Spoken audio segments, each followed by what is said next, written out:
ओम श्री गणेशाय नमः। राधे कृष्णा कथा कहानियाँ में आपका स्वागत है। लक्ष्मी नारायण की कृपा आप सब पर बनी रहे।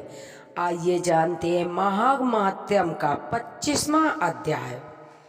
पिशाच चित्ररथ की कथा सुनते ही महर्षि वशिष्ठ जी ने आगे कहा।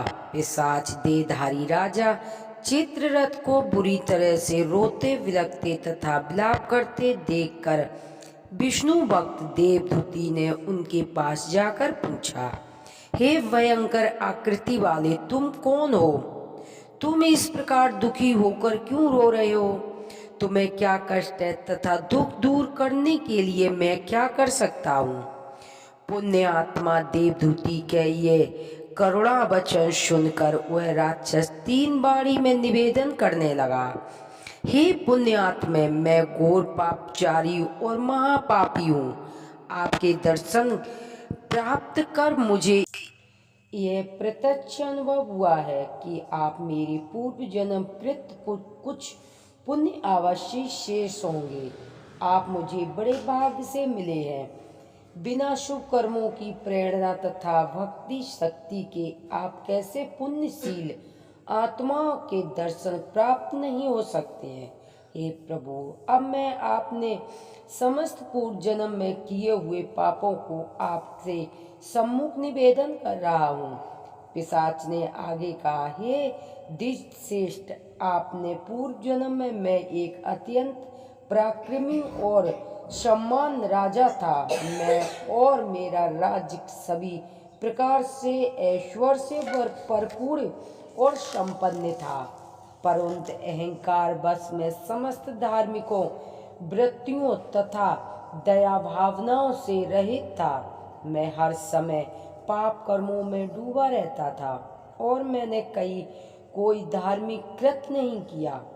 तो मैं योग चित्त रूप से प्रजा पालन कर अपने कर्तव्य का पालन किया करता और न ही दीन दुखियों की कभी कोई सेवा किया करता था। राजा होकर भी ज्ञानियों तथा हरिभक्तों से सदैव ही मैंने कठोर और देशपूर्वक आचरण किया।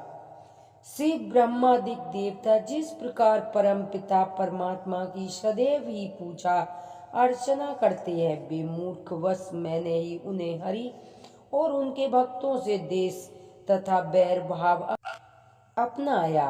भगवान से देश करने के कारण मुझे अनंत काल तक नरकों का दुख भोगना पड़ा। तत्पश्चात मुझे ये पिशाच योनि प्राप्त हुई है। इसमें नाना प्रकार के दुखों को मैं भोग रहा हूँ, तथापि अवश्य ही मेरा ऐसा कोई पुण्य कर्म अभी भी शेष है जिसके प्रभाव से मुझे आप जैसे पुण्य आत्मा का दर्शन प्राप्त करने का सौभाग्य प्राप्त हुआ है। पिशाच ने आगे कहा, हे विप्रिय, अब आप कोई ऐसी युक्ति कीजिए जिससे मुझे इस अधम योनि से मुक्ति प्राप्त होकर सदर गति प्राप्त हो। इस वन में मधुर और स्वादिष्ट फलों से आच्छादित अनेकों वृक्ष हैं तथा स्वच्छ निर्मल जल से भरपूर अनेकों जलाशय हैं, किंतु मैं भाग्यहीन हूँ, इसमें से कुछ भी नहीं प्राप्त कर सकता हूँ।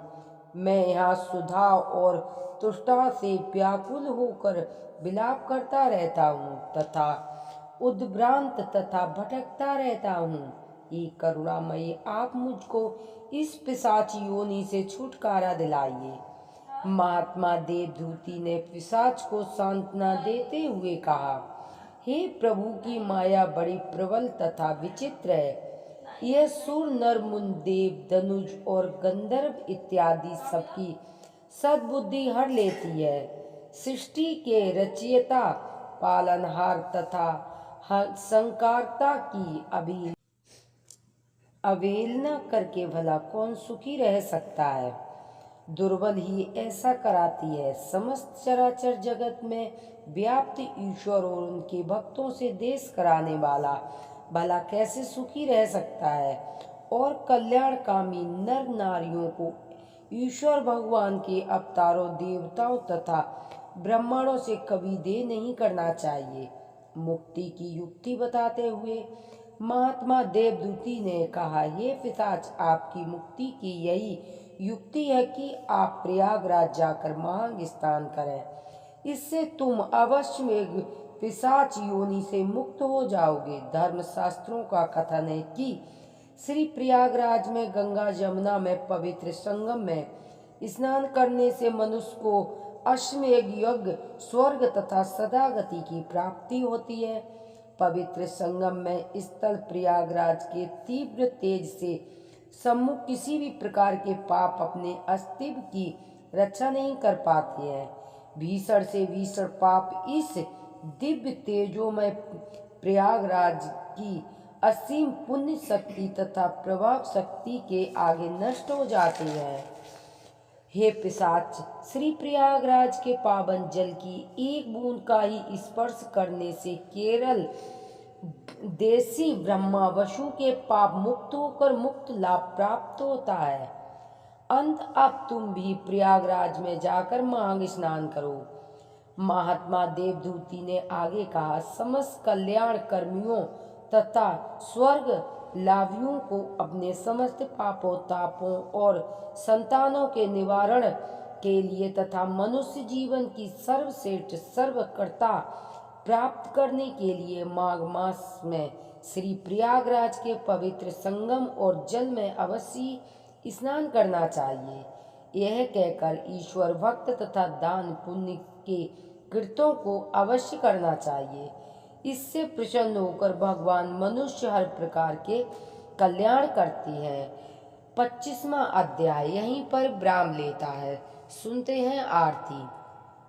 कर्पूरी गौरम करुणावतारम संसारिसारम भुजगेन्द्रियारम सदा वसंतं हृदयारिविन्दे भवं भवानी सहितं नमामि।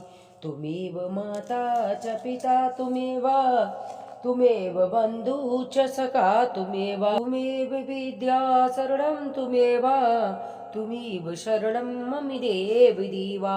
हर हर महादेव की जय। बोलो मैया पार्वती की जय। कथा सुनने वाले पर व कथा पढ़ने वाले पर लक्ष्मी नारायण की कृपा प्राप्त होती है। हर हर महादेव की जय।